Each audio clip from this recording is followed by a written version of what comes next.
রাজ্যের মুখ্যমন্ত্রী তো এদেরকে বুঝতে বলছেন।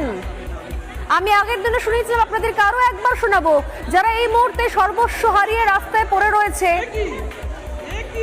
চোখের জলে দিন কাটছে, আর্তনাদ করছে, বলছে বিচার চাই, বলছে সুরক্ষা চাই, বলছে বিএসএফ ক্যাম্প চাই, তাদেরকে মাননীয় মমতা বন্দ্যোপাধ্যায় বলছে একটু বুঝুন।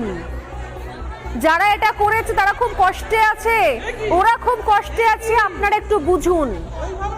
মমতা বন্দ্যোপাধ্যায় বলছে বুঝতে। যিনি বুঝতে বলেন তিনি কি সত্যি সত্যি বিচার করতে পারবেন মনে হয় আপনাদের? শুনুন। আর হিন্দু ভাই বোনদের কাছে আমার একটাই অনুরোধ থাকবে, প্লিজ বুঝুন, এটা বিজেপি ভড়কাচ্ছে, আপনারা ভড়কাবেন না। আজকে যদি আপনার সম্পত্তি কেড়ে নিত, আপনার গায়ে জ্বালা ধরত। ওদের গায়ে জ্বালা ধরেছে, ওরা দুঃখে আছে, তা সত্ত্বেও আমরা মনে করি আইনটা ভুল। সেটা ওরা কোর্টেও চ্যালেঞ্জ হয়েছে, এবং ওরা যাক প্রধানমন্ত্রীকে রিকোয়েস্ট করুক, ওরা যাক রাষ্ট্রপতিকে দেখা করুক, গণতান্ত্রিক কায়দায় করুক। কিন্তু এর মধ্যে যদি কেউ মাছ ধরতে নেমে দাঙ্গায় প্ররোচনা দেন আর দাঙ্গায় উস্কানি দেন, সে যেই হোক, হিন্দু হোক, মুসলমান হোক, শিখ হোক, খ্রিস্টান হোক,